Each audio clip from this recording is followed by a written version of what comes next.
podcast includes commentary and conversations about issues relevant to clinical psychology. It is intended to educate, entertain, and enlighten, and is not a substitute for actual mental health treatment. Individuals who share personally here choose willingly to tell their stories to benefit you, the listener. All other references to clinical situations are altered or limited to protect confidentiality. For more specific questions or help with a personal situation, please consult a local mental health professional. Therapy, mental health, real life. This is Psych Rally with Los Angeles-based clinical psychologist Dr. Martin Hsia.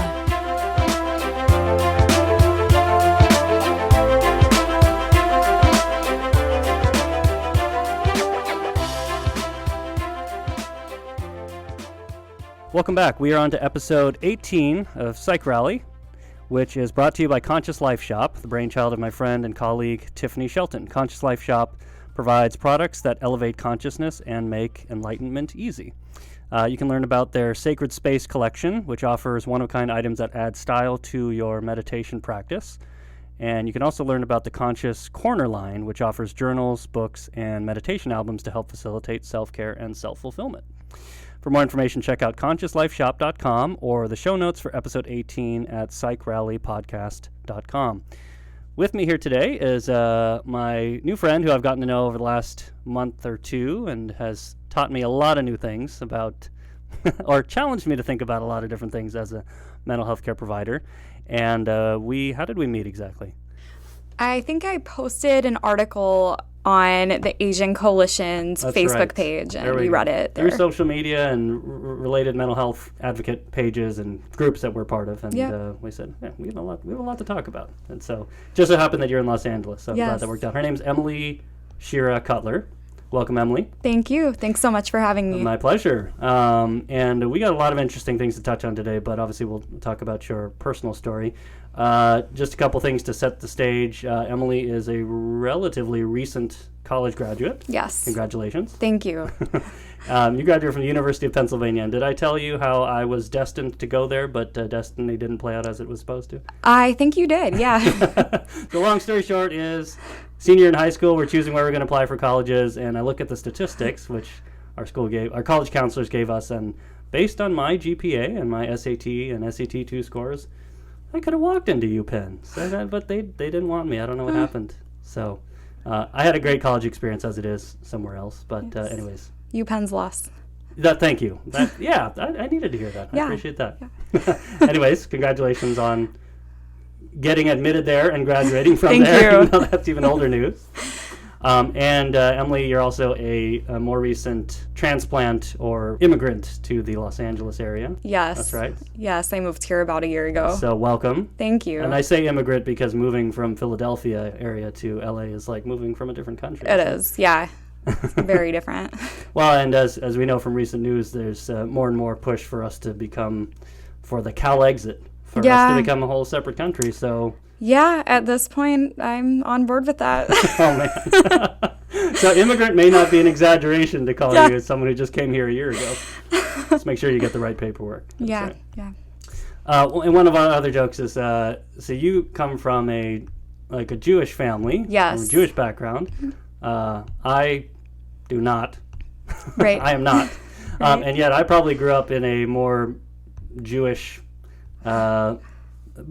population than you did, correct? Yes. Yes, a little bit, yeah. Yeah. I grew up pretty reform. My family went to synagogue on the high holidays, and I did have a bat mitzvah and everything, but didn't keep kosher or anything like that, and very involved in the reform movement, though. Oh, and we should say, if you're comfortable, where you grew up from a Jewish background. Yes, I grew up in Birmingham, Alabama, so not many Jews in Birmingham. Not known for a heavy Jewish population. No, there's one small area that's 5% Jewish in Birmingham, and the rest of Birmingham, I think, is less than 0.5% Jewish. Wow. So I didn't live in that specific area, so I was probably one of the only Jews in my area. Okay. Different story for West LA from what I hear. That's right. Okay. So talk about, Emily has a journey to tell with her own we'll call it mental health for now, but that's one of the Sure. things that that you and I wrestle with a lot is language. Yes. And the double-edged sword of language, or the limitations of language, I should say. Yeah. Yeah. But your journey through life to date, growing up in Alabama and coming from your background and some of the struggles you had, why don't you take it from there a little bit? Yeah, so growing up, I was bullied in high school and middle school.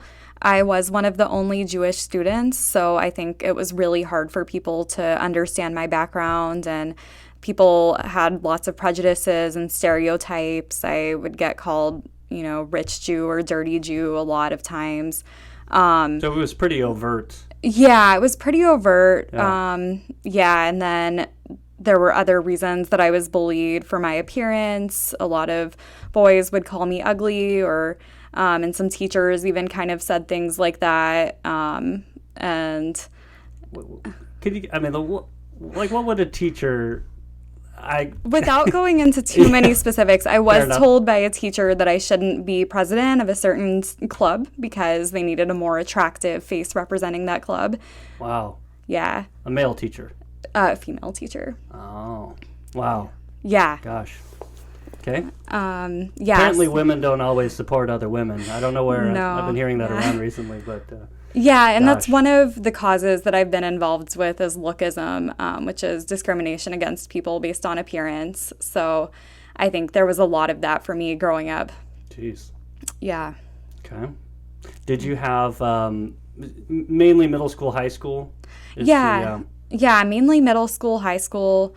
I went to 2 really small private schools. Part of that was because if I had gone to the public school, I would have been literally the only Jewish girl.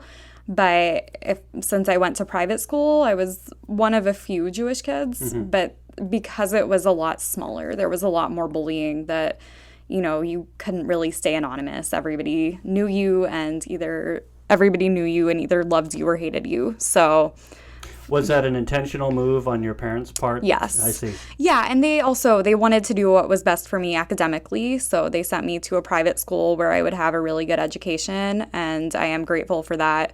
But small schools do mean less anonymity. Pros and cons. Yeah. Yes, yeah, so that was hard. Did you have like a peer group or friends that you felt like had your back and A few. Gotcha, Yeah, I had a few good friends, but not many really, and they were kind of all spread out in different grades, so it's not like I got to see them see. every day. you didn't have that one clique of girls that kind of banded behind you in your class? Right, no, it wasn't like that. It was a few friends from, like 1 or 2 friends from each grade. Some support, could have used more. Yeah, and I think the biggest thing that made it hardest was that a lot of teachers didn't have my back, that you would expect teachers to be the ones to kind of stand up in the case of bullying. Yeah. And I realize at this point that it's distorted thinking, but when I was in high school, I would think if I can just get good enough grades and just do well enough on these AP tests or standardized tests, then the teachers will like me enough to stand up for me and prevent bullying. And that sort of never happened. And sometimes I would defend myself immaturely, but that was how I knew how I would tell people, well, I don't care about your opinion, kind of F off because I have better grades than you. And then I would just get yelled at by teachers for thinking I was special, or you're not special, you shouldn't be saying you have better grades than anyone. So I think, I was never really stood up for by anyone who had any sort of say or authority. And yet, in many ways, you were textbook. You did the right things. You were a good student. You worked hard. I was a great student. Couldn't even earn the respect or the support, huh? Right. Yeah. Jeez. I catch myself having this look on my face that I have every time you and I talk, which is, what? I just cannot. Some of the things that you have been through, which we'll hear more about. Anyways. Yeah. Have a hard time wrapping my head around. You went to therapy in high school. Yes, Yeah. I did. I was given a lot of labels, a lot of diagnoses, a lot of different medications that never really worked. At the same time, I never really questioned the medical model during high school. I was just like, okay, I guess I have a mental illness and that's why I'm bullied. What labels, what medications, what were you told? What were you given? I was given some antidepressants.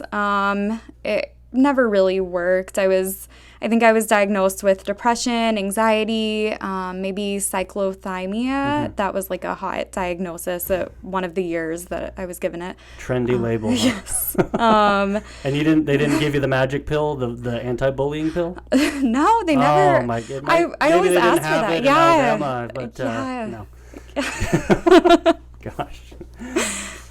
Okay. Well, was therapy helpful? No, it wasn't. Not helpful. Not helpful, yeah.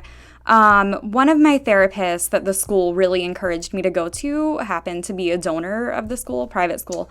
And so I think, I'm not saying that there was like overt, bias, but I think maybe implicitly she had a bias that the school couldn't be at fault, the teachers couldn't be at fault. So every bullying situation, we would sit down and look at what was your role in this, and boy. what role did you play, and how can you fix how you respond? Which obviously that's important, and coping skills are good, but I always felt so blamed for everything that happened. That's probably not the place to start. Right, exactly. Yeah. Blame the victim. Yeah, with a smile on your face. Yeah. Like, oh yeah, maybe it is my fault. Right. Ouch. Yeah, and I remember I did see a therapist in college who was much better. But even my first few sessions, I would always come in, and whenever anything bad happened, I would be like, I know this is my fault. I know I did this wrong and this, but for some reason I'm still sad about it and I can't figure out why. And my therapist would be like, hold on. Like, why do you rush to blame yourself all the time? And that was my first experience realizing, like therapy isn't always just about like blaming yourself. And that was so new to me. So. And gosh, it's like the fact that needs to be new to anyone, I still shake my head at. My gosh. You talked about how you didn't question the medical model. Yes. You have medicine in your family too, right? Yes. My dad is a radiologist. Yeah. And for my whole life, I've been taught that the medical model is good and how much they do to help people and save lives. And that is true. I obviously don't disagree. The medical model saves a lot of people's lives. And my dad does amazing work, and he's so much one of my role models and someone that I look up to and hope to be like. But yeah, I think later on, after leaving Alabama and after kind of seeing how the medical model can be oppressive, that's when I started to question it and realize that maybe it isn't always something that's helpful. More nuanced than that. Right, exactly. Yeah. You got through high school. Yes. I'm guessing as you describe your high school experience, you're probably very eager to have a fresh start. I was. Graduation was hard. I was so bullied, and even though I was valedictorian, I didn't feel comfortable going to my own graduation. So it was kind of this really rough end for me, and I kind of hated myself so much in high school that I couldn't imagine that college would be any better. I couldn't imagine that people would ever have any reason to like me other than I get good grades and I'm smart.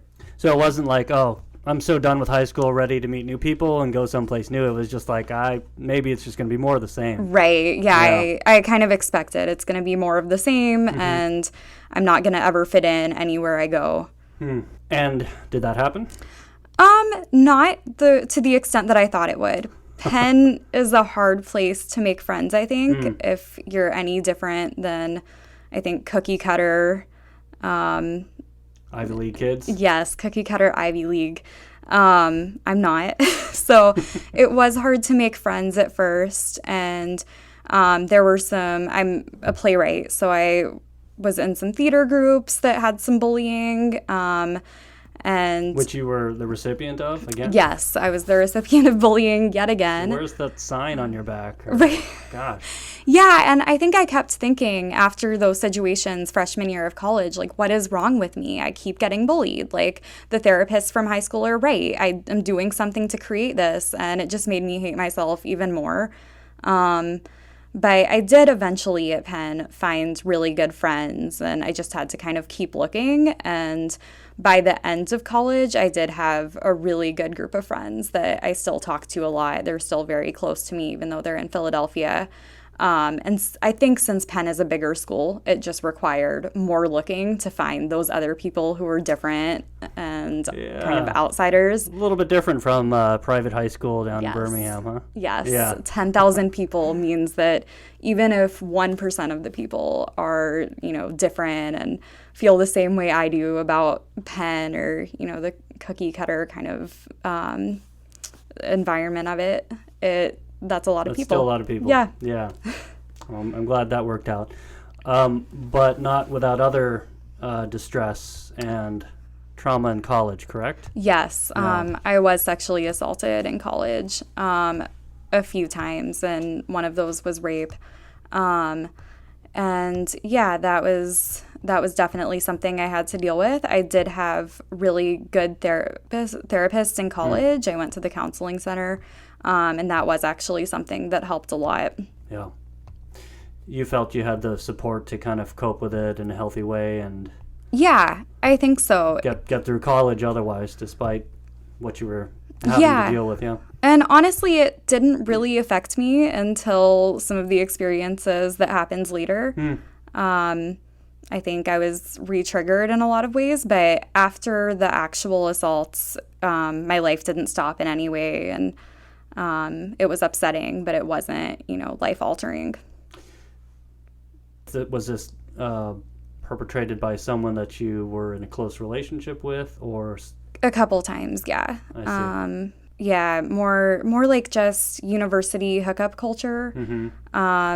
It would sometimes turn into sexual assault or forced. Not always be consensual. Yeah. Also, being asexual, there weren't many resources for asexuality, and I didn't really even know what that was. So I feel like I was really easily pressured into thinking that I had to do certain things that I didn't want to do.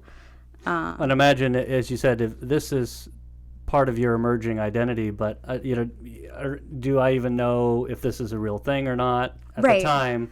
I don't think I even knew what the word asexual was outside of plants in college.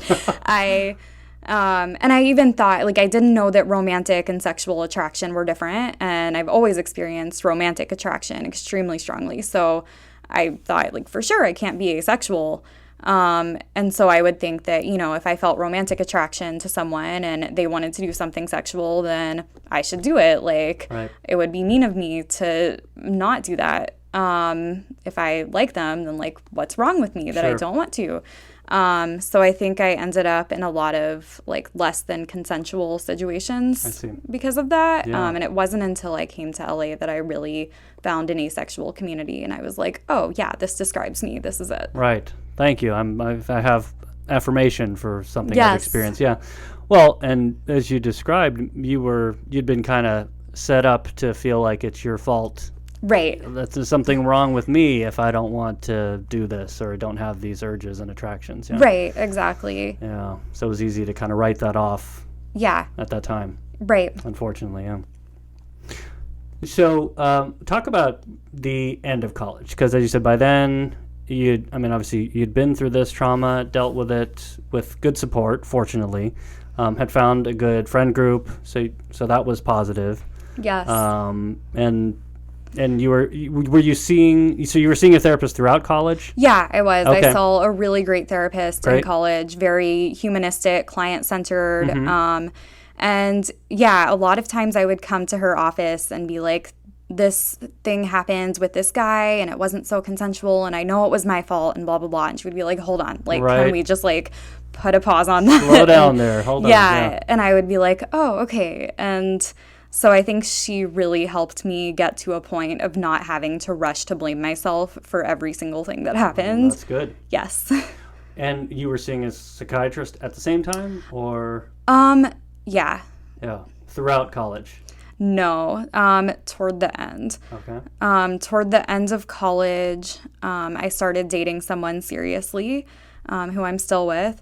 But at the time, it was so new to me to love somebody and have him love me back and also not pressure me into doing anything sexual I didn't want to. That was so new and weird, and I was terrified of losing him. So my anxiety kind of increased, and I did go see a psychiatrist and was put on Zoloft and Xanax. And were you having like panic level anxiety, or more like a sort of consistent lower level anxiety, would you say? It was pretty consistent. There were some panic attacks. Okay. I think a lot of times I didn't know what I was going to do after college. I didn't know if I was going to go to grad school or try to work. And I didn't know how all of that would tie in with this person I was seeing. Were we going to stay together? Were we going to try life to decisions. move somewhere? Yeah. What happens at the end of this year? Right. Yes. It was like, just all of these things coming together. And then I think when I got into grad school and we decided we were going to move to Los Angeles together, I kept thinking, is this a big mistake? I'm moving somewhere for a boy. What am I doing? Big commitment. Are we tying our futures together? And so also tied to this idea that I had that I didn't deserve any of this. Like, what am I doing? This normal thing of moving somewhere with a boy and falling in love and living together. I don't deserve that. I'm not normal. It was just, a lot of like anxiety and sometimes that would lead to panic. So you got through to graduation? Yes, I did get through to graduation. And everything was just, in place for graduation in such a way that I just really had not expected it ever to be in high school. I had a group of friends that I was planning on sitting with, and my professors had chosen to recognize me with an award. That was a really huge deal after not having my teacher's support in high school. Yeah. I was going to be speaking at the graduation. What was the award, by the way? It was the Communication and Public Service Award. I was getting recognized for using my communications background to help with public service, really through anti-bullying efforts. Cool. I felt just so, shocked and honored. It was poised to be a high moment. Yeah. Finishing college, lined up what I'm doing next year, got my boyfriend, got my friends, getting honored with this award. I'm going to be speaking. Yes. Right? So I'm really being elevated here. Yes. And then the night before my graduation, I was just so stressed at the same time of, being elevated and looking forward to all of that. It was still a lot of stress. My family was coming in. I was going to be moving to Los Angeles. There was some debate between my boyfriend and I over whether or not to say goodbye to exes in Philadelphia. Oh, exes. My Yes. gosh. That's a whole other episode here, by the way. Oh, yeah. Always the question. Just a lot of different things going on. And so I did double my dose of Xanax. I just took one extra. And I ended up in the emergency room. And I had a psych evaluation where the psychiatrist, my family was in the emergency room too, and the psychiatrist... Because they were there for your ceremony the next day. Yeah. So the psychiatrist asked me a lot of questions about, the standard questions. Are you suicidal? Have you had suicidal thoughts? And I said, no. And then he went into my family history and just my background, my goals, I guess. Somehow it got to the point of talking about how I had chosen to go to grad school for social work. And my family members who were in the room were expressing disappointment over that choice. I think it was hard for them to really tell their friends, like, oh, we sent our daughter to an Ivy League school, and now instead of pursuing a career like doctor or lawyer or something prestigious, she's going to social work school. I think that was just an expectation that they had that wasn't really met. And I had doubted myself too over that decision, and that just kind of reconfirmed all of the doubt that I had. I had thought, like, oh, if I'm going to an Ivy League, shouldn't I be pursuing something more lucrative? And is this wasting money? Yeah. Is this wasting my education? And when my family member brought up those concerns, I just immediately felt like, yeah, they're right. I'm a total failure. I'm doing the wrong thing. I made the wrong decision. I have no right to be proud of myself tomorrow at my graduation. So we're having this whole conversation again Right. In the ER? In the ER during the psych evaluation. In front of the psychiatrist? Yeah. The night before you're supposed to graduate and speak and be honored. Yes. Yes. So Good timing. Yeah. So I looked at the psychiatrist and I said, it's comments like this, it's ideas like this that I'm such a failure for pursuing social work that make me just want to kill myself. And he didn't say anything. He was like, okay. And then the evaluation continued. And I still just felt so heavy and so sad during the evaluation. But anyways, the evaluation ended. He was like, I think she's fine. She's not suicidal. It's fine. I was like, okay, this is fine. I'm going to go. But I still felt so depressed and so sad. And I told my boyfriend that. And he went to get another ER doctor because he was worried about me. And the ER doctor asked me, questions. He was like, okay, so you're still sad even after seeing the psychiatrist. Are you... Now this is an emergency physician, not a psychiatrist. I see. Yes. Okay. And he said, are you suicidal? And I was like, no, I'm not actively suicidal. I'm not going to do anything. I just wouldn't mind if I just walked out of here and was hit by a car right now. Biggest mistake of my life. He said I could either go voluntarily or involuntarily. That was it. I was going to be hospitalized. Options. Yeah. Yikes. And the psychiatrist has long gone by now. Right. Yeah. Okay. I tried to explain myself. I tried to say no, I'm not suicidal. I'm not going to do it. I don't have thoughts of hurting myself. It's just more of a passive thing. I'm just so upset about what my family said. Saying how upset I am, how distressed I am. Yeah. Yeah. But of course he could not risk that. Didn't want to listen to that. So I was put into a psychiatric emergency room at UPenn Hospital, which is pretty much a seclusion room. It's glass walls, locked.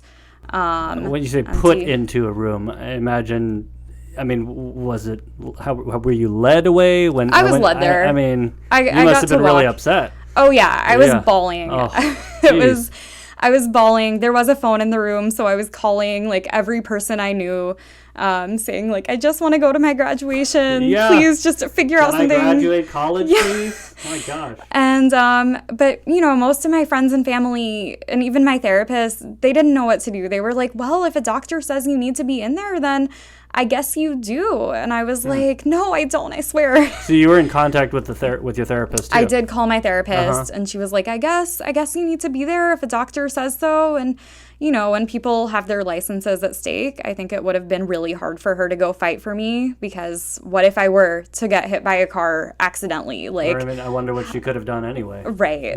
Yeah. That's very true. But still. But yeah, so I was put in this room for, I think, 10 hours, and then they transferred me to a psychiatric hospital for a 72-hour hold. When you're transferred, you have to be in an ambulance, so you do incur the ambulance fee. And yeah. Insult to injury here. You can't just Uber, you can't taxi, whatever. They have to make sure. Great. So they strap you to the gurney, take you on the ambulance. So you can't even just ride in the ambulance Oh, no. You're not a normal patient. You're a mental patient. You could be dangerous. Scary. So I was strapped down to the ambulance and taken to a psychiatric hospital. And I was there for only 48 hours, but just 48 hours there was incredibly traumatic for me. My dose of Zoloft was increased, and I was also... I was strip searched at the hospital. That was very traumatic for me as a sexual assault survivor. And I think the entire experience of losing my bodily autonomy, kind of just having to come to terms with, for the next 48 hours, I do not have any control over what happens to my body. My body's not mine right now. Is that standard procedure, too, for intake there? Yeah. It is. At most hospitals, I believe. Yeah. Gosh. Yeah. So that kind of re-triggered me. Double whammy, for you. Yeah. And when I said earlier my sexual assaults didn't affect me until later. Yeah. That's really when it started affecting me, was realizing not having control over my body is a really scary thing. And how would you say you re-experienced that trauma in the moment, if you can recall? After the hospitalization, I started having flashbacks and nightmares that I had never had before. About the original incident, or about the hospitalization, or something in between? All of the above. Yeah. Yes. Okay. Gosh. And how did you get through those 48 hours? I did make some really good friends when I was in the hospital. Okay. Other people who had been involuntarily placed there? Yes. Wow. I feel incredibly lucky that hospitalization, I received nothing but support from the other patients. Yeah. The first hour that I was there was a smoke break. And so I went out with a bunch of people, even though I don't smoke. And I was sitting with some of the women who were smoking, and I was like, how do I get out of here? And one of the women said to me, you need to make sure you go to the groups, and you need to make sure that your appearance is as put together as possible, and you just appear like you're doing so well. And she was like, if you don't brush your hair, if you don't like make yourself, like, just try to put on makeup, like, don't appear unkempt. You need to show that you care, that you're practicing self-care. She gave me dresses. She gave me, like, they don't allow certain types of bras because of the wire, so she gave me the types they do allow. Boy. She was a pro. Yeah, she helped veteran. me, like, get dressed, and, like, she was like, even if the showers are cold, you're gonna take a shower and you're gonna look nice. Boy. I feel so grateful for her. Yeah. And, even though the fact that she had to give you advice like that is right. unfortunate, but at least she was trying to help you. Yeah. Yeah. Yeah. Gosh. So, and yet so it hadn't worked for her. I guess she was still there. Maybe for other reasons, I guess. Yeah, I think so. She was still there because she started crying in one of the groups. Oh, you can't do that. Yeah, and the psychiatrist saw her and was like, we just need to keep you there for a few more days because you're crying right now, so you're unstable. Even though you're perfectly showered and put on your makeup, the fact that you cried, no good? No good. Wow. Yeah. Shouldn't that, group therapy, like, isn't that where you... Yeah. I would think that's the safe place to cry. You would think. Show some emotion. Yeah. Get support. Be careful. No. Oh, no. Okay, I'm having that look again, Emily. Emily's looking at me. Just okay, shaking my head. But yeah, in a really interesting way, that hospitalization. I mean, it obviously that was when I began to distrust the medical system, and I began to be much more guarded about what I said around mental health professionals, and kind of put a hold on my anti-stigma work, because I don't want to tell people, like, seek help for your mental illness and speak out, because what if that lands you in a mental hospital that was like my experience. But the hospitalization did, like, renew my faith in some ways, and, like, solidarity and people who are peer support. Yes, peer support. Right. I didn't know the term at the time, but yeah, and the ability of people to form friendships and support other people who are going through oppression. Oh, I didn't actually realize this the first time you told me it, but the psychiatrist actually was more on the right track initially. It was... Initially, but... Yeah. So when they transferred me to the psychiatric ER, it's kind of a complicated story. I think, the emergency room doctor transferred me to the psychiatric ER. And then once I was in the psychiatric ER, the psychiatrist saw me again, was like, yeah, you said that comment, like, there's no going back. And even one of the nurses who was working with him, I was bawling, and I told her, I just want to go to my graduation. And she said, if you wanted to go to your graduation, you should have kept your mouth shut. So information that would have been helpful yesterday. Right? Right. Gosh. Oh, yeah. Good. Yeah, good to know that I shouldn't be honest with my medical team. Gosh. Right. Which, even now, I still come under so much criticism. Even my family members will say, well, if you didn't want to be hospitalized, you shouldn't have said something you didn't mean. If you didn't mean you were suicidal, you shouldn't have said that. And I just feel like... keep shaking my head. I would think for someone like an ER physician who deals with all sorts of emergencies, medical or psychiatric, right? That they'd be pretty well trained in the nuanced levels of safety risk.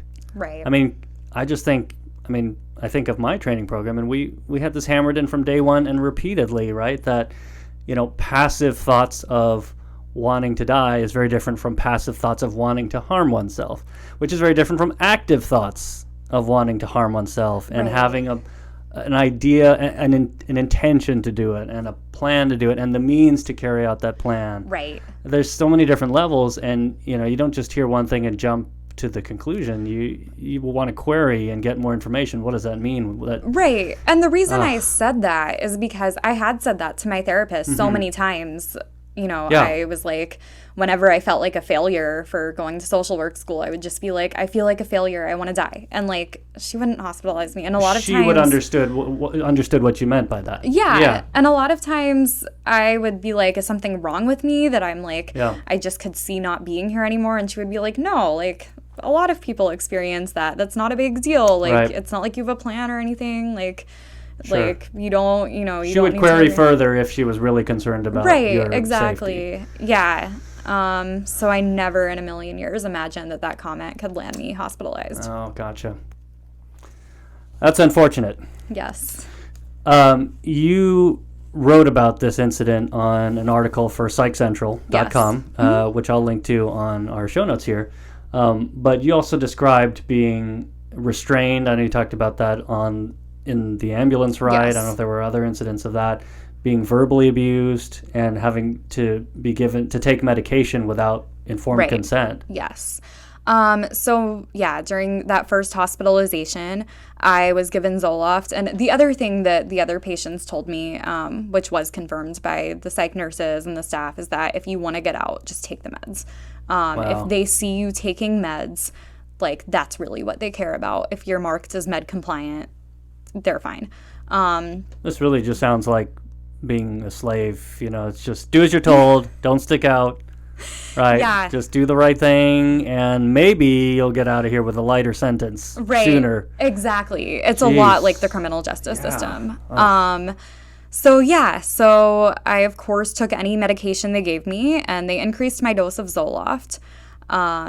And that ended up later giving me a lot of suicidal thoughts. But you're saying as you experienced it as a side effect. Yes. By upping the previous dosage had been okay, but when they doubled it, or maybe not necessarily not okay because I did still double my dose of Xanax, which I never had overdosed on anything or thought had any real self-harm prior to taking Zoloft, so I do think it made things worse. But this increased dose, no good. After my hospitalization, I started having like really intense suicidal thoughts. I wasn't really told that could be a side effect. I wasn't given any sort of information, any fact sheet about Zoloft. It was just kind of like, well, you had a suicide attempt, or you had suicidal thoughts, so therefore your dose of Zoloft needs to be increased, and you that's don't have the much of a solution say here. in that either. Right. Yeah. Or maybe you do. That might prolong your time here. Right. I think if you refuse medication, then what happens is, at least in California, this was in Pennsylvania, but I know in California you'll be given a researing. Right. Where to judge, extend your stay. Yeah, a judge decides whether or not you can be forcibly medicated. To have that hearing, you need a judge to be available and you need your advocate to get ready. So it's just going to prolong your time. Mm-hmm. If you want to get out, just take the meds. You mean judges aren't always ready on call when they need to hear a hearing like this? That was my understanding. No, not really. Gosh. Yeah, you can't be like midnight, they're trying to force meds. That's right. Call in the judge. You got to deliver a baby or something. Yeah, no. So you were there for a total of 2 days, 2.5 days. Yeah, 48 hours. 48 hours. For the Pennsylvania one, yeah. You got out. So you did the right things. I did all the right things, yeah. Once again, rule follower, good student. Yes. Tell me what to do totally and I'll compliant. do it. Yeah, even though I'm wearing my non-compliant shirt. Yeah. Non-compliant with something else. That's right. You had to learn from this experience, I guess. Yes. Unfortunately. So you got out. I got out. I moved to Los Angeles. Commencement had already happened without Yeah. you, unfortunately. And by the way, I did offer every compromise possible. I was like, can I have someone escort me to my graduation? Can I, like, you know, at least call in and, like, FaceTime in and put me on a screen in front of my fellow graduates? Yeah. God. No, nothing. Oh, my gosh. Yeah. So yeah, commencement had happened. I got out of the hospital. I just cleaned out my apartment. I think my boyfriend and some of my family members had already packed up most of my things. Because you had planned to be moving cross country literally right like after that. 2 days after. Yeah. Okay. So, and of course the flight was postponed. So yeah, we left. I think I got out of the hospital on like May 20th and we left on May 22nd to come here. Yeah. What was it like to get out of the hospital that day? It was a relief for sure. I was like, I'm free, I'm fine. But I was also really terrified because I had no idea that kind of thing could happen. I mean, I don't know if I even knew that forcible hospitalization was a thing. Yeah. I thought that, like, went away after One Flew Over the Cuckoo's Nest days. Right. That was a thing of the past. And I thought maybe if it happened, it would be for someone who's, like, literally, like, has a knife in their hand and is, like, about to stab themselves. Certainly not me, about to graduate from an Ivy League school and speak in my graduation commencement. Not me. Yeah. Who has no intention, by the way, of actually harming myself. Yeah, I thought it couldn't happen just from an act of speech. Like, I thought, you know, freedom of speech is a thing in the U.S. So, yeah, I was just, I think, in shock. Like, oh, this can happen, and this is really scary. That day, I do remember looking up, like, all sorts of lawyers and calling different organizations that protect against this kind of thing and just telling what happens. And a lot of people just told me, like, no, there's no way that you're going to be able to seek any justice for this. If a doctor thought it was medically necessary, like, that's all that needs to be said. And a judge will throw out the case. Good as a law. Right. So couldn't take any action there. Right. Wow. So, yeah, I think I felt disappointed about that and just, like, in shock. But yeah. I was like, I'm going to move to Los Angeles and start grad school, and hopefully everything will be fine. So there's another story there.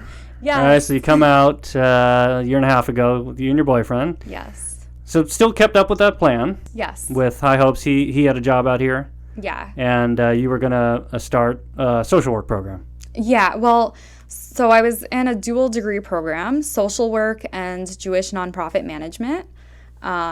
It was 2 master's degrees, and the way it works is you do 1 summer of intensive Jewish nonprofit management, 8 hours a day, and then during the school year, you do mostly social work, a little bit of, like, Judaic studies classes or nonprofit management classes, and then the next summer is another summer intensive, 8 hours a day, Jewish nonprofit management.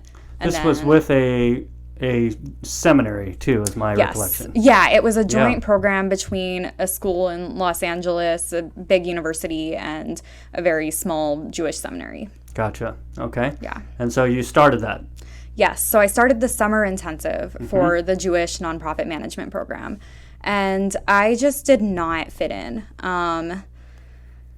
Back to not fitting in. Gosh, okay. Part of it was a mistake on my end. I have had bad experiences with small schools in the past, and I thought it would be fine because it was just 1 summer, or 2 summers really, at the small seminary, but most of the time in the bigger school.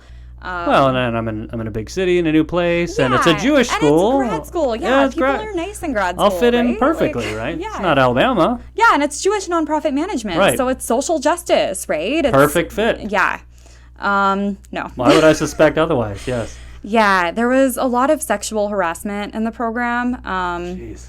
Yeah, a lot of the rabbinical students and Jewish nonprofit management students both were kind of adult frat boys. Gosh. Always talking in graphic detail about their sexual encounters. Really? Not at all sensitive to, like, asexuality.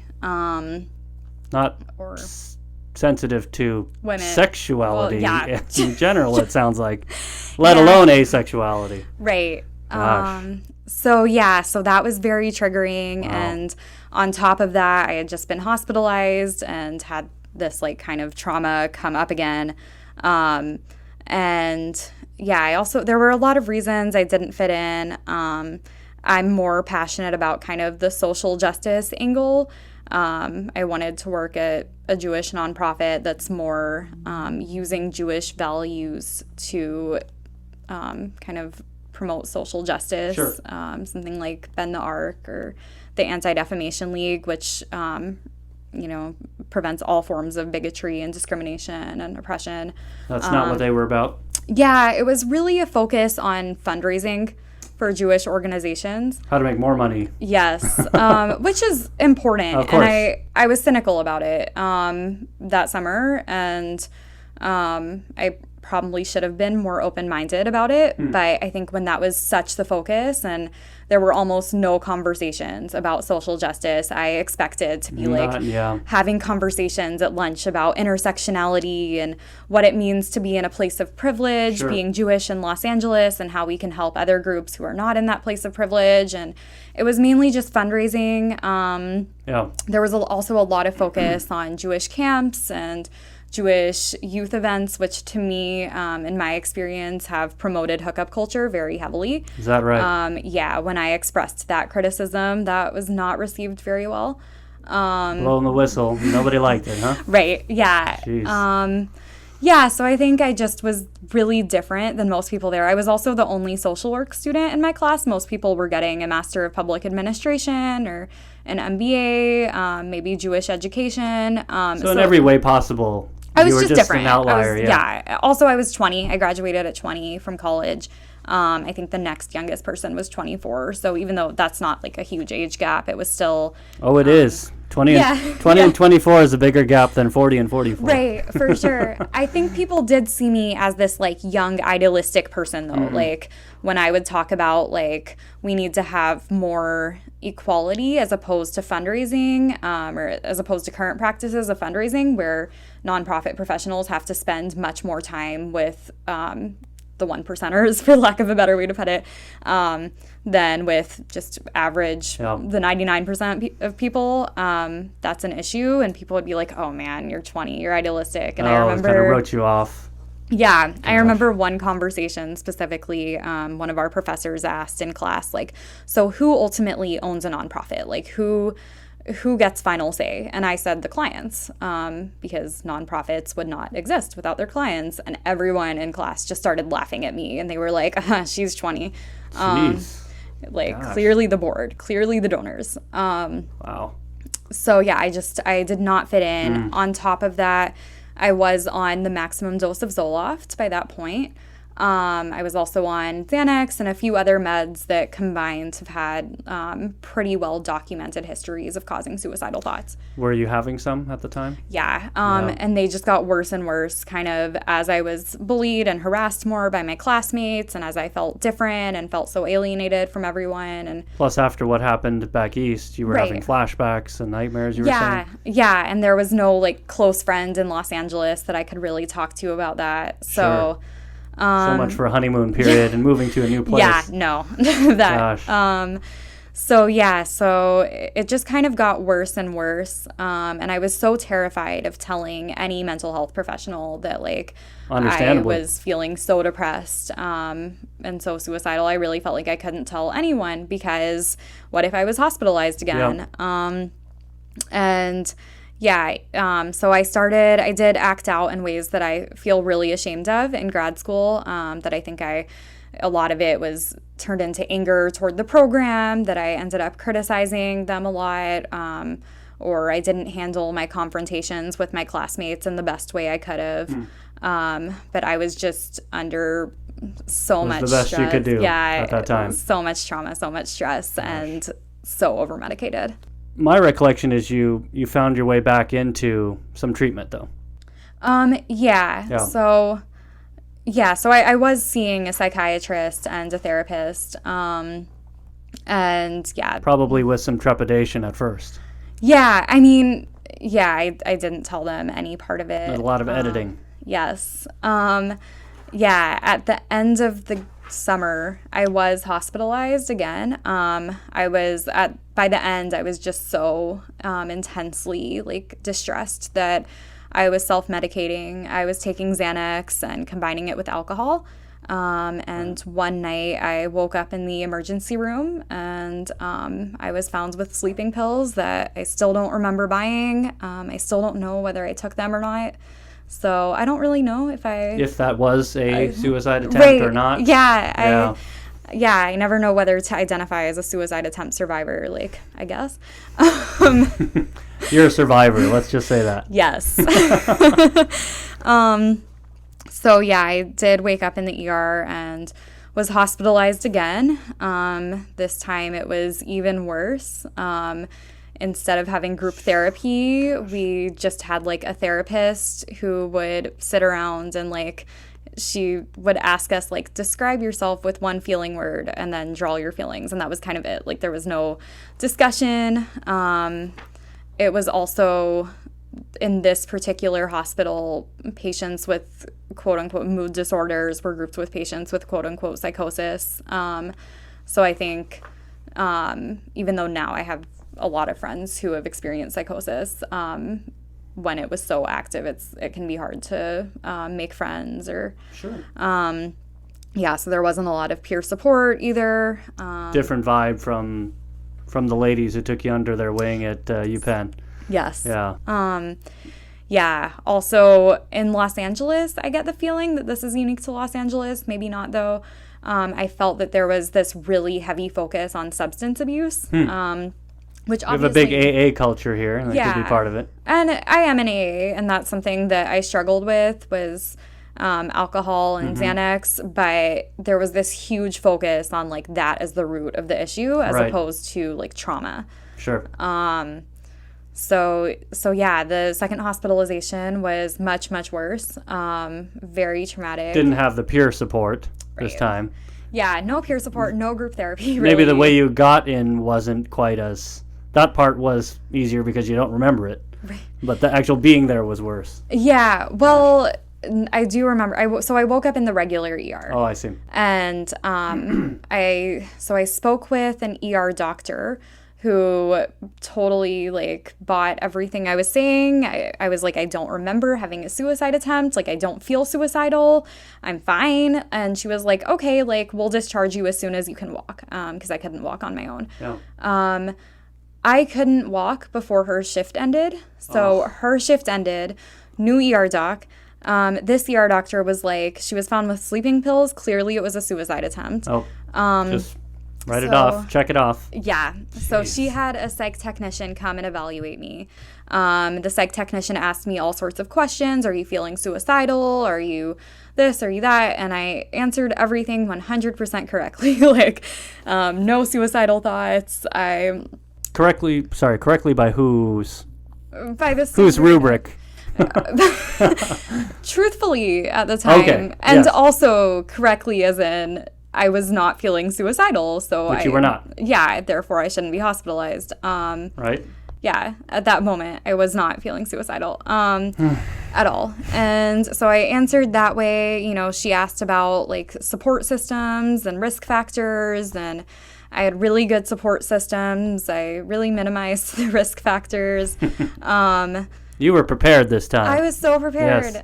And she still, my boyfriend was there who we live with each other, and he was like, you know, I'm going to take care of her. I'll watch her this weekend. Like, she has me. And my chaplain was also there, or a rabbinical student who I had made friends with in my program, who was acting as kind of a chaplain by visiting me, was also there. He was fighting for me. And this technician was like, I can't risk it. Like, I can't risk my license. I can't risk my conscience, having her go free. And what if she, you know, does something tomorrow? So I ended up going. So that part was really horrific. That part, I was like crying hysterically and begging, like, anything but this. I will go anywhere but this. Gosh. Tell me what to do. Yeah. Give me an option. Yeah. So yeah, when I got out of the hospital, my school, obviously, they asked why I had missed, and I didn't know my rights, so I just told them the truth, and they were obviously not happy with that. They told me I could take a year's leave of absence, or I would have to be up for expulsion and go to an expulsion hearing. Kick you while you're down. Yeah. My gosh. Yeah. Here I am, this Ivy League graduate, really smart, did everything right, and all of a sudden I'm about to be suspended from school. Right. I know, right? You can suspend me? I'm the girl who do anything else you tell me to do here. Right. And I had these meetings that were, because I was trying really hard to come to some compromise, go on probation or something like that, and in these meetings, they interrogated me about my psychiatric history, what medications I've been on. Just the fact that you call it an interrogation already doesn't sound good. Oh, yeah. It was so intense. Oh, my gosh. Really, harsh questions. Because I, was trying to explain myself. I was they were talking about my behaviors over the summer. I was a lot of this was caused by being over medicated. They obviously didn't want to believe that. They were like, well, you haven't been on this level of medication before. Are you sure? Haven't you had depression and anxiety your whole life? You wrote that in one of your articles. So are you sure you haven't been on medication before? It was definitely trying to get answers out of me. Oh my gosh. So yeah, I ended up being suspended from grad school. Yeah. I'm gonna get a sore neck after all the head shaking I'm doing. Yeah. And I've done this before. Last time we spoke about this too. Gosh. Yes. Okay. So yeah. So then, after I got suspended, of course, that made things much worse for me, and I was super depressed. And so my psychiatrist and therapist were saying you need a more intensive treatment than just weekly therapy. So I was pressured into, I was kind of given the option of you can either do residential treatment at this place they wanted me to go to, where you only get visitors on the weekends, if you're allowed, if you've been good enough. And only one phone call before you get in and read your rights. Yeah, it's yeah, exactly. It's terrible. So scary. Yeah, I was you don't get your phone, so I couldn't text my friends, so it was kind of either that or dialectical behavior therapy. So I chose dialectical behavior therapy. Yeah. And I did that for 6 months. In what kind of setting? In a private practice. Okay, in a private practice. So I went twice a week, once to group, once to therapy. Individual therapy. Individual, I see. yeah. Okay. And how was your experience with DBT, dialectical behavior therapy, for people who don't know? That was, it was better than the hospital, I'll say that. Okay. And there were some good coping skills. Okay. So I don't want to just, crap all over it. The fact that you have to start with that is setting it up for something not so good. Yeah. Yeah. In general, I thought it was not trauma informed, that regardless of whether I was presenting my therapist with, I was struggling today because I'm new to LA and I'm having trouble parking my car. I'm really bad at parking. Common issue for recent immigrants here. Yes. And, I was having trouble parking and I got frustrated, whether I said that or whether I said I'm having flashbacks to the strip search at the hospital and it feels really intense. Either one of those was met with turn to page this of your DBT manual and practice this skill. And, Boy. That felt very cold and clinical. Sounds like a church service or something. Yeah. When I told my therapist how bad the hospitalization was, he would always respond with well, I get it. I get that it was bad, but it kind of should be that way because, if it were all warm and comfortable and nice, people would just attempt suicide all the time. You're not de-incentivizing it at all. I was oh, wow. Oh, boy, yeah. Yeah. that really hurt. And, if I would get angry at things that he said like that, it would be, well, you're doing the typical borderline thing. You're idolizing and then devaluing. I was like, I don't think I ever idolized you. Right. Right. Don't get ahead of yourself here, buddy. You are not on any pedestal here. Right. Oh, wow. If there's a place to knock you off of, it's already pretty darn low, buddy. Yeah, jeez. Yeah. So, gosh, and I know that from models of behavior therapy and some of what I know of DBT, right? It's on one hand, it's like you have to hold firm boundaries, right, around safety, and you don't want to reinforce acting out. Perhaps maybe that's the mentality, right? But when that becomes the goal, I think, yeah. If that's all it is, it's not nuanced. It's rigid. It's not right, and it's patient-centered. acting out is just seen as That's all acting it is. out. It's not seen as like coming from a place of trauma. It couldn't be legitimate. Right. Yeah. A natural reaction. Always manipulative. Yeah. Right. Exactly. Yeah. So that was you, manipulative old, idealizing you. No, never been you, but apparently that's what you were when you were going through DBT. Yes. Whew. Yeah. But I did finally leave DBT, and I found narrative therapy, which is the current practice of therapy that I'm in now. And that's a form of therapy that does not use the DSM.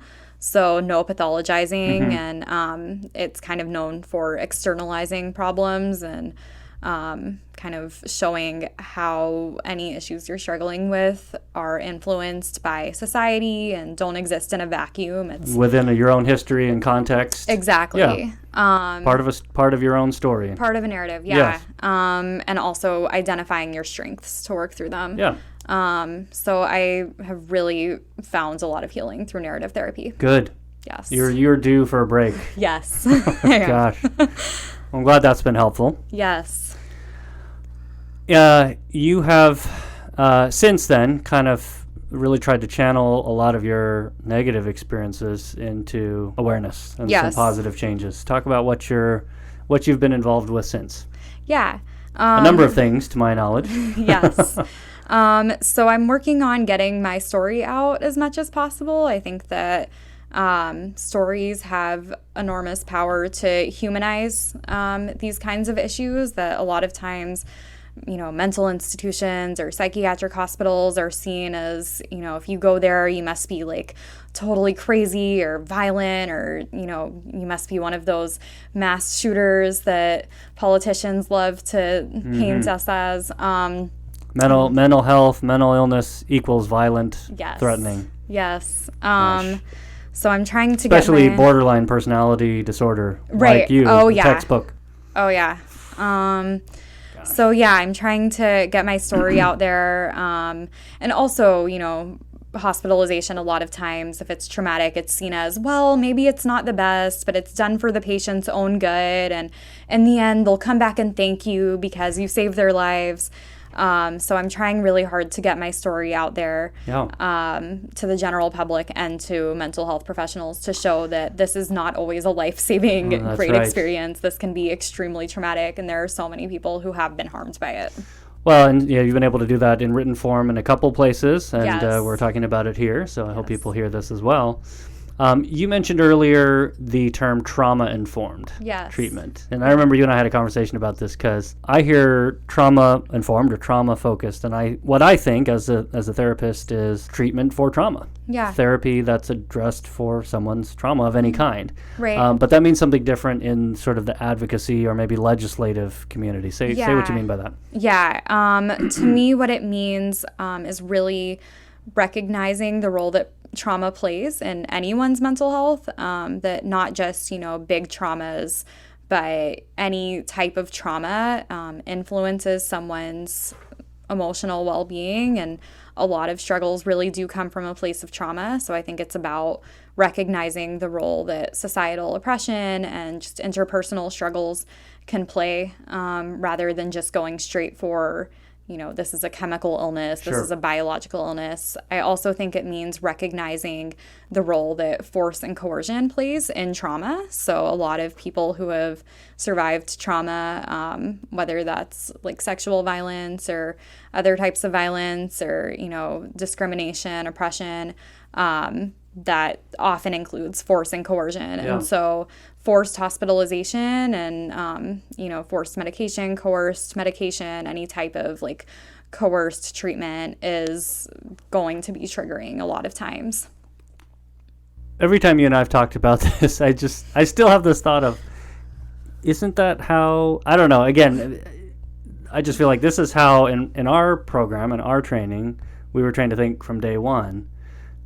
And, especially in psychoanalysis too, right? It's the relationship is the vehicle of change. So it's sacred. Right. It should be the last place where someone should experience trauma. Yes. And again, going back to the origins of a lot of schools of psychotherapy, especially psychoanalysis, where there's a lot heavy emphasis on early experiences and how that shapes someone's adult relationships and ways of interacting with other people.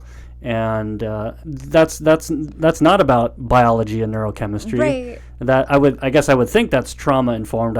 We didn't grow up. We weren't trained to think of it to use that terminology. Yeah. I think the reason that trauma informed is used now is because there's been this giant movement away from seeing your past as something that has any effect on your mental health for some reason.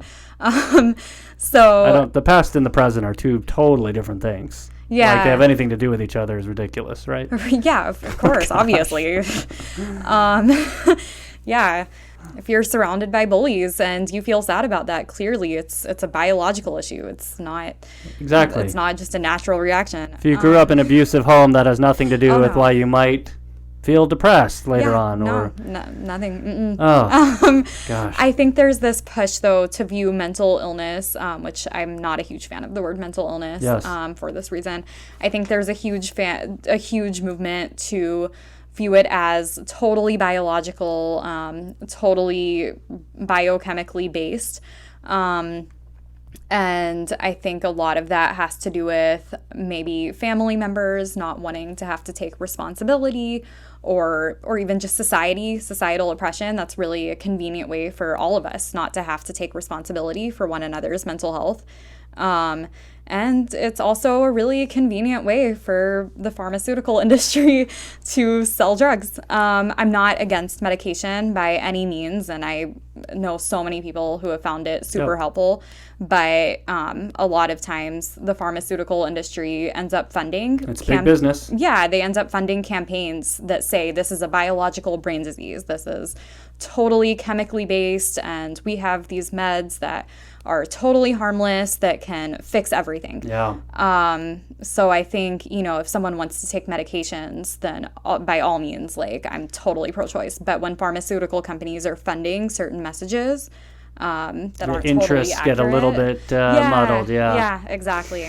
Well, and Moments of Meaning, which I'm a part of, is all about sort of trying to re-advocate for psychotherapy as a means of change rather than just medication, because there's, as you said, gazillions of dollars pushing drugs, selling drugs, talking about their efficacy, advertising, right? You see these commercials for everything, for Prestige, for Lunesta, for for Ambien.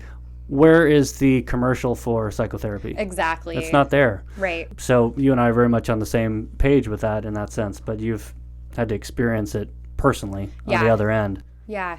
Yeah. So in a similar related vein, you and I are in a time right now where civic engagement is at an all-time high. Yes. In light of the recent campaigns and election results, which everyone has a lot of strong opinions about. Yes. There's also something else out there called, there's a bill called the Helping Families in Mental Health Crisis Act, HR 2646, aka the Murphy Bill, because it was written and spearheaded by someone in the House of Representatives, Tim Murphy, who's a Republican from, of all states, the state of Pennsylvania. Oh, I didn't know that. You didn't know that either? I didn't know that. I realized that today. Wow. So Tim Murphy is a clinical psychologist himself. And his bill, this Helping Families in Mental Health Crisis Act, HR 2646, passed the House 422 votes to 2 nays. So virtually unanimous. This is just earlier this summer, July 2016. Now, I looked at this, looked into the Murphy bill, as it's called, and I saw a lot of good things. right? Increasing access to care, it talks Yes. about. Reforming how we think about mental health issues in the country at a legislative level. Expanding the mental health workforce. Promoting the advancement of telehealth services so that primary care providers can interface with psychiatrists and psychologists to reach rural areas. Good. That's a good Okay. part. Creates a new position called the Assistant Secretary for Mental Health and Substance Use Disorders or something to, oversee that funding actually helps patients rather than just add to bureaucracy. Okay. Theoretically sounds good. Integrating primary care with mental health care. Okay. There's a big push for that to increase outcomes and patient satisfaction, and encourages research on chronic mental illnesses, if you will, and violent behavior. Education campaigns to reduce stigma in schools. Good. Okay, I like that. Increasing access to physician volunteerism in community mental health clinics and community centers. So those things sound good. And my understanding is this has a lot of support. Clearly in the House, Yes. it passed almost unanimously. But like so many other things, as we're all seeing at a societal level, there's the devil's in the details. There's Yes. more than meets the eye. You've looked into this a lot more. Tell me what I'm missing in that general sort of rundown on what this bill's about. Yes. So when bills talk about increasing access to mental health care, a lot of times that means removing barriers. What is the number one barrier when people don't want mental health treatment? So it's going to, when it says increase access, what that usually translates to, and very much translates to in the Murphy bill, is expanding forced treatment. Making it easier to involuntarily Treat somebody. whether it's hospitalization or medicate or electroshock, a lot of emphasis on involuntary outpatient treatment. even mandated outpatient therapy. Yes. Outpatient psychiatry, I think, is I see. really what's Okay. at stake here. So, yeah, that means increasing funding for it, of course, increasing inpatient beds. That also means decreasing funding for civil rights advocacy Yeah. to protect someone's rights to not have their liberties taken away.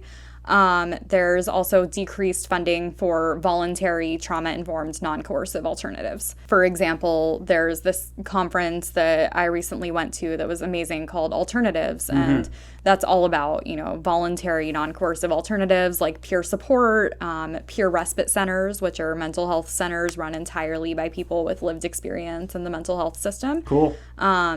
Yeah, this would decrease funding for that conference, for all of those support systems, and really take that funding to forced treatment. It's amazing how you can say increased access to care. Oh, yeah. Hey, cool.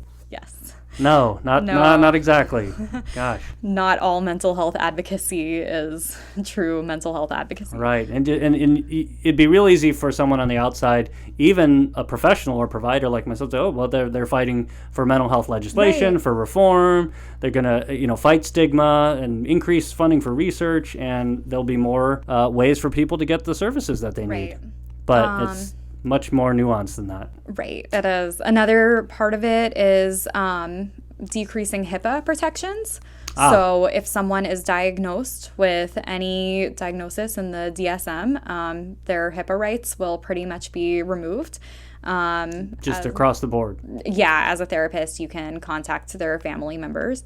Not sure exactly the specifics, but it's definitely about decreasing that and involving family members in care, which should be a good thing. And definitely if someone wants to involve their family members, that's really Well, there's great. the key. If you want to involve your family, Yes. there's probably a lot of family members people would not want to involve in their care Yeah. at times, right? I do know a lot of people, a lot of family members who have used mental health care, forced mental health treatment as a way to kind of control and coerce their kids. So I think that's a slippery slope there. Yeah, and then another one reason that they're talking about kind of regulating the Substance Abuse and Mental Health Administration, SAMHSA, is that SAMHSA has been pretty friendly to the alternative movement or kind of the peer support, psychiatric survivors movement. Critical psychiatry, they label it as anti-psychiatry. In reality, the vast majority of us are not anti-psychiatry in any way. I know so many people in this movement who take psychiatric medications. We're just anti-force and the power of coercion that psychiatrists and other mental health professionals have. But you can be pro mental health care, even pro medication, pro therapy, totally, but anti forced treatment, Yes. forced anything. exactly. It's almost like it's not a mental health issue; it's a civil rights issue. Yes, in that sense. Yes, I always say that. Yeah. Yeah. Yeah, this isn't about mental health. This is about just civil rights and liberties. Right. And this bill takes that away. That's why you see a lot of the support for this bill is coming from mental health organizations. I think they see helping families in mental health crisis, and they're like, oh yeah, I want to help Sure. families in mental health crisis. Sounds And good. then you see a lot of civil rights organizations. For example, the ACLU has taken a stance against this. A lot of disability rights organizations have taken a stance against this. So that's on the line of who's for this, who's against it, and then my understanding is too there was an evolution of this bill by Murphy, where part of the impetus for the investigation and the drive for this bill is partly his own personal experience. I think he had a family member that committed suicide, but was also the Sandy Hook shooting in Connecticut, I think, right? Right. And all the uproar about proposed legislation for gun laws and those safety checks. And so there's some background here, which is this about public safety, or is it more about public health? Right. And I think a lot of why this bill might have gotten unanimous passing is because of the gun provision in it, that now people labeled with serious mental illness will, if it passes, will not be able to have access to guns. Which, that's a form of disability profiling. Yeah. And a really common misconception people have is that people labeled with mental illness or people who have struggled with mental or emotional distress are violent. Actually, we are far more likely to be victims of crimes than perpetrators. Yeah, and gosh, I think it's, for people who don't know, it's to have a nuanced view of whatever we want to call it, a mental health issue is. We all have them. Right.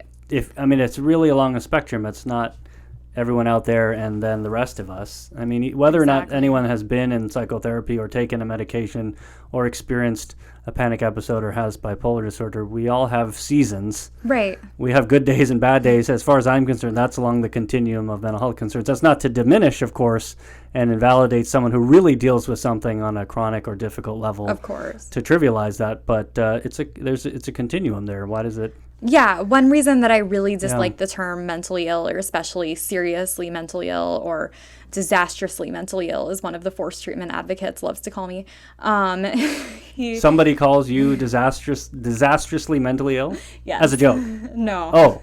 He likes to call all of us who apparently need this forced treatment disastrously mentally ill. Oh. Okay, we got to work on him too then. Yeah. One issue I have with terms like that is that no one's completely mentally ill and no one's completely mentally healthy. Yeah. Like, we're all every day on a spectrum, and life happens and things happen in life that are just shitty, and we respond to those things, and we all have, we all have these things happen. Yeah.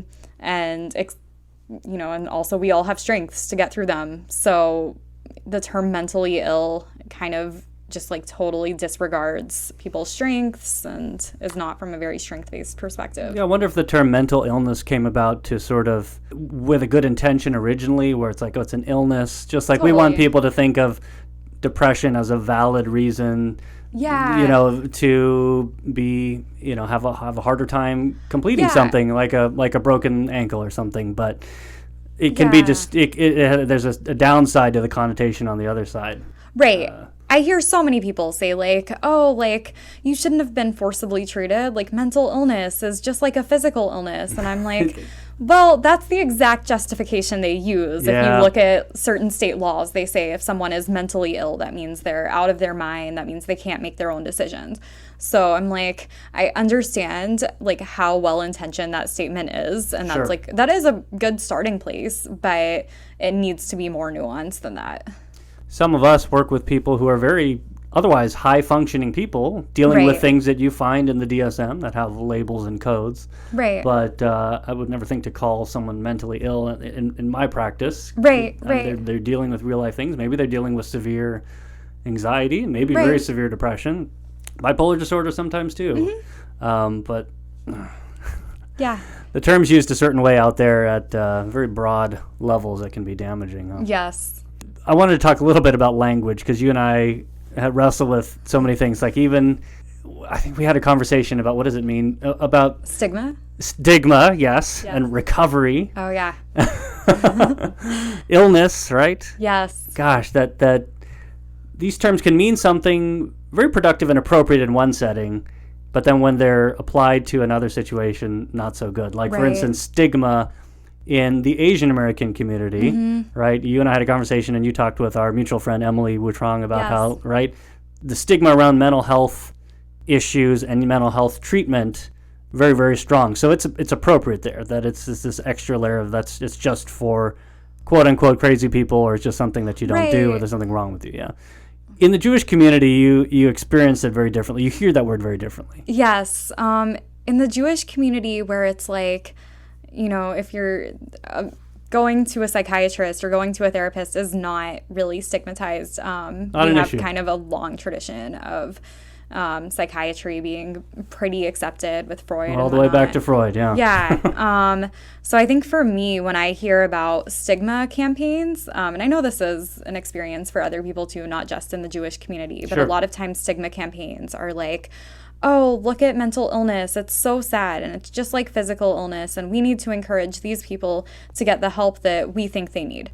That we think they need. There's the hook there. That's what the Murphy Bill's Oh. stigma campaign says to me. It's not about like we need to embrace people's mental and emotional differences. It's about we need to show that it's okay for people to get treatment.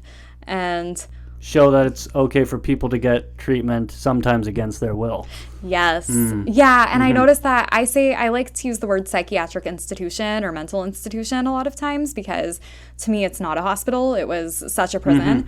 And I hear like all the time, like, oh, that's so stigmatizing. Like you should use a nicer word. I'm like, no. That's what it was. Like you don't decrease prejudice against former inmates by destigmatizing prisons. Like you're not like, oh, it's a nice little detentional facility. Like It's a residential facility. yeah, like It's a dormitory. like, oh, okay, that's really convenient for the state. Yeah. I think there's a difference between decreasing oppression and prejudice around people with differences versus decreasing stigma and negative attitudes around treatment that maybe isn't always so free from force and coercion and maybe Right. should be a little bit, Right. criticized. Oh, and even within and the term recovery. Yeah, I have Right. so many mixed views. I do work at an organization that's based in the recovery model, and originally the recovery model was meant as kind of an alternative to the medical model. The medical model said, like, this is one size fits all. You have an illness, you need medication, you need therapy. Get rid of the symptom. Get rid of the symptom. And recovery was kind of, my understanding is that it was originally intended as this like very individualized concept that you decide how you want to make a meaningful life for yourself. And that can mean therapy and medication, or it can mean not that. There's sobriety in the 12-step community. Right. Yeah. Or it can mean just like decreasing your drug and alcohol use. It's kind of like from a harm reduction standpoint. Right. It's just like highly individualized. I feel that recovery has been co-opted a lot. Like you have NAMI, the National Alliance on Mental Illness, which supports the Murphy Bill. You have them constantly using recovery, and it's like, take your medication so that you can experience recovery. It's like, wait, no, you're getting that wrong. So, yeah. Or maybe in the right context, it assumes a lot of things about who is treating you, Yeah. what's the intention with what setting you're being seen in, and who's Right. prescribing what, or it assumes a lot of things. Yeah. Yeah. It seems to take the individual choice and empowerment piece out of it. Yeah, exactly. Yeah, I mean, what I like about the word recovery is that no one recovers you. It's not like treatment where like someone's treating you and they just, you're being fixed. Like, you recover. So however you want to do that, you can. But yeah, not everyone sees it that way. Pros and cons to the term then. Yeah? Yeah. Well, we talk about this in my office all the time about people say, oh, I had a panic attack. Mm-hmm. And language is our biggest tool as human beings, but it can be so limited. Yeah. And I think to call it a panic attack when you're already panicking is probably not so helpful, because it's just laden with it's panic and it's an attack. Yeah. And sometimes we talk about it's like, what if we just I'm having one of those moments. Right. Yeah. And I'm having riding a little wave here right now. It kind of it feeds less into this connotation of this idea of something that's horrible. And yes, it's horrible, of course. Right. But is it helpful to label it that? Right. It's also, it can be so pathologizing. Yeah. Like if someone is experiencing a high amount of anxiety because of something bad that just happened, because Donald Trump just won the presidency. No one's having anxiety because of that. Yeah. Sorry, Trump supporters. Yeah. Like, that's a natural reaction. Like, it shouldn't be like so pathologized. How about I'm feeling really, really, really anxious? Yeah. About whatever it is. Yeah, exactly. Sure. So we're getting your story out there. Yes, I'm also starting a grassroots group called Southern California Against Forced Treatment. Right. And what's the URL there so we can link to it? It's socalagainstforce.wordpress.com. All right, cool. It's going to be an advocacy group to try and raise public awareness about forced treatment, and also engage with legislators about it. Yeah. And it's through the frame of social justice and human rights, not mental health. Right. And happens to be related to mental health. Yes. Related, but it's not about like mental health advocacy, increasing access to mental health services or anything like that, which of course is important, but the purpose of this grassroots group is just to raise awareness about forced psychiatric treatment for people with real and perceived mental health disabilities. Yeah. I've read some of the things that other people you're connected with have written about their own experiences, and every time I listen to yours too, it's a similar reaction. I'm just appalled. Yeah. That of some of the stories people share about how they were treated, how I will call a colleague of mine, a fellow mental health professional, didn't do their homework. Yeah. Or heard something the wrong way, or fit someone's individual experience into some sort of box that ended up being very, very harmful. Right. And I just think most of us got into this profession to help people that have dealt with something very difficult, not to inflict harm, to be the perpetrators in a sense of trauma and distress. And I didn't realize I had that deep trigger until I read some of the things that your friends have shared, and some of the, even if some people are really, really actively upset at rightfully about their experience, but that to the point of lumping in all mental health professionals together, all therapists with psychiatrists, and all psychiatrists with their own experiences. Right. And there's differing reasons for that, but I didn't realize I had that trigger, and I got so defensive thinking about that, because most of the people I know I would think are trained to and very much ingrained to not think in those terms, or to pathologize people, or to jump to forced treatment as anything quicker than a very, very last resort, and certainly even if at that point with no pleasure. Right. Yeah.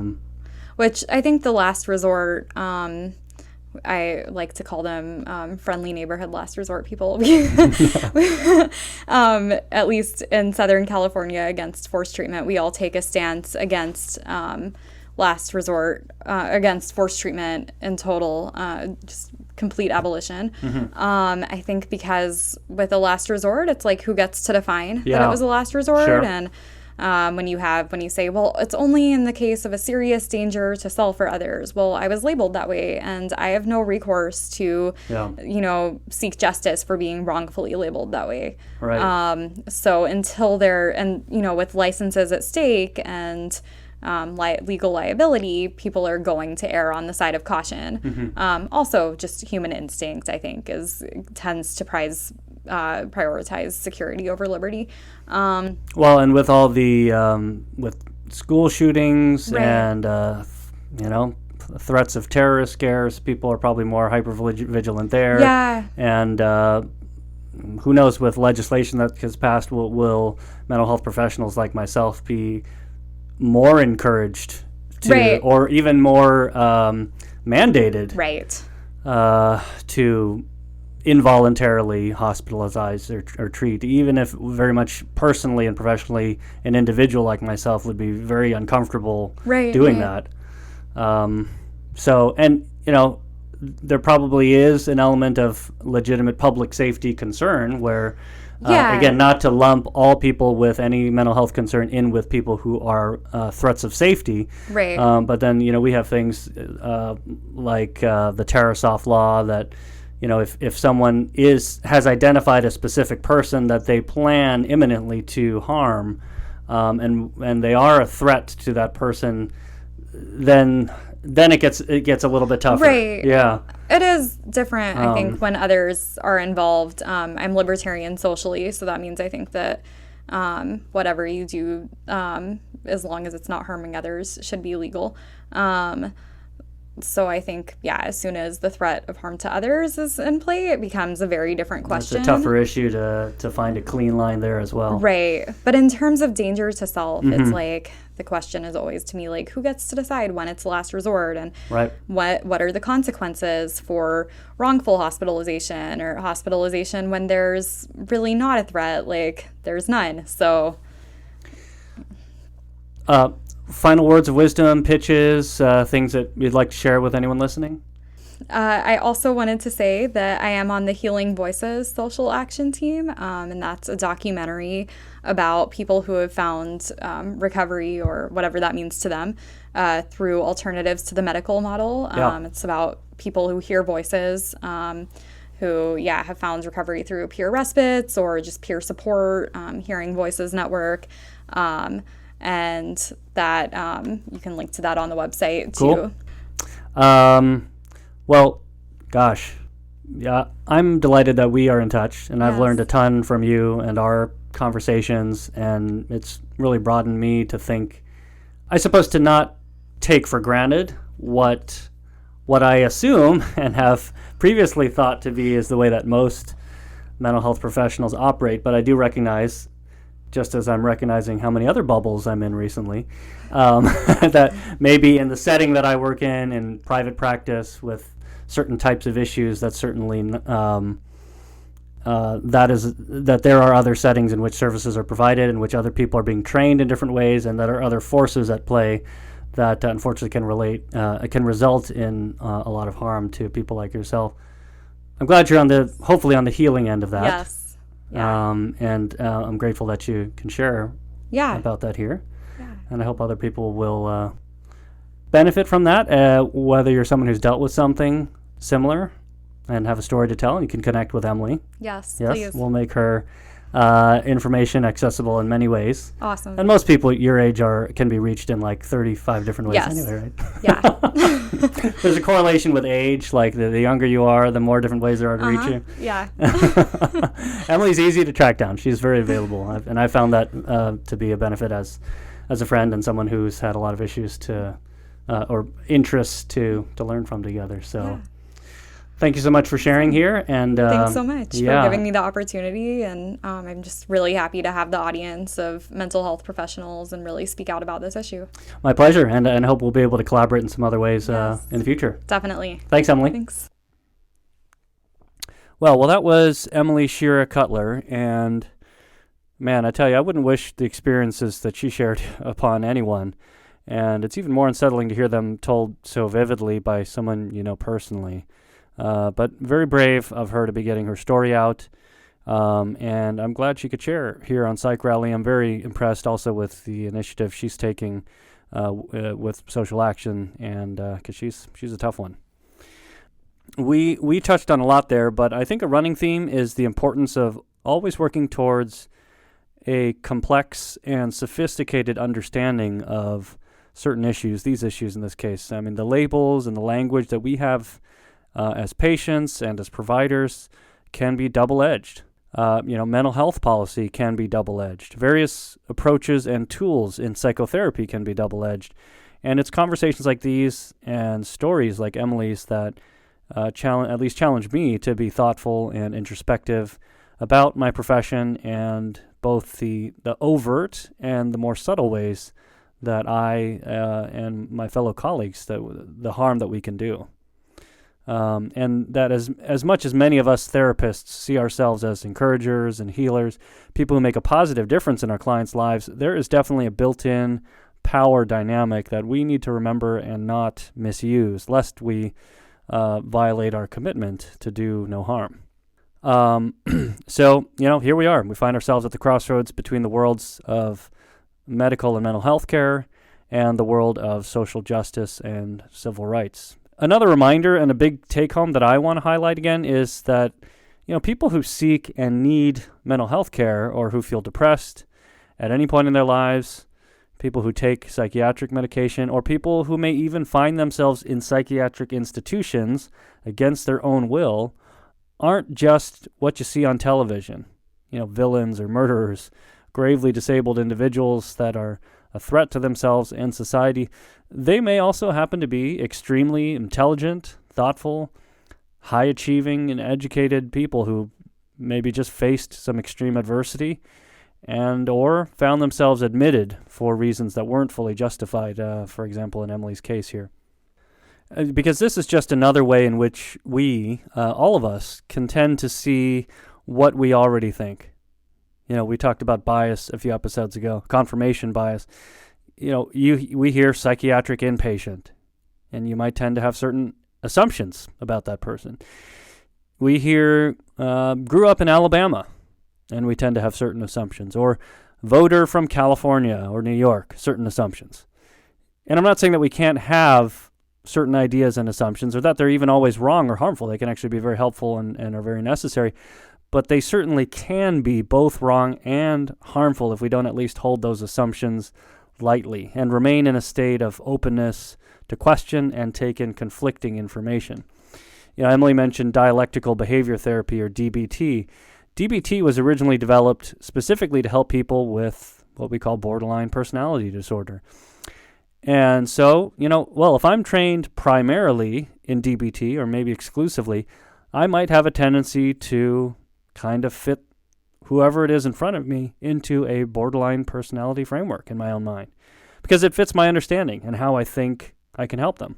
Or if I'm a prescribing clinician or a psychiatrist, and prescribing and monitoring medication is my most exclusive domain of practice, well, there's a chance I'm going to gravitate towards prescribing, towards pharmacological intervention rather than therapy or other means of addressing an issue, because that's what I know. That's how I think, and that's how I'm most equipped to believe I can help someone. If I'm an ER doc and I see Xanax and alcohol in a patient's blood work, maybe I have a tendency to trust numbers and hard data because I have to. That's my job, but sometimes I can put that over my patient's actual report. All of these things can happen despite our best intentions to help someone. And, it's this sort of phenomenon where sometimes if the tool in your hand is always a hammer, or if that's the only tool in our toolbox, then everything starts to look like a nail. Now, again, I'm not taking Emily's experience or others that I know of to make a broad brushstroke or across-the-board criticism of DBT or psychiatry. That's not what I'm saying. I'm just making the point that people are individuals, and for any of us, therapists, physicians, or just citizens of society, we can be way off. And we can do harm to one another when we don't hear or at least make ourselves open to another way of thinking or conceptualizing a situation. When we don't hear differing information or opinions, when we don't engage with dissenting ideas or people, when we stay fixed in our own ideas of what's what and why, and no longer question our own models and frameworks. we can fall into this habit without even realizing it. And just, again, despite our best intentions. Emily's, a lot of what we talked about is a major reminder to me of that, and will probably be a running theme here. If you have had a similar experience on either end as a professional, as a practitioner, or as a patient, client / consumer, or just have a reaction to what we discussed here, I'd love to hear about it. You can email me at martin@psychrallypodcast.com or at Psych Rally on Twitter. And as usual, if you like what you're hearing, please support the show by subscribing and reviewing on iTunes, Stitcher, or Google Play. Thank you to our sponsor, Conscious Life Shop. Wish you all a great holiday. Take care.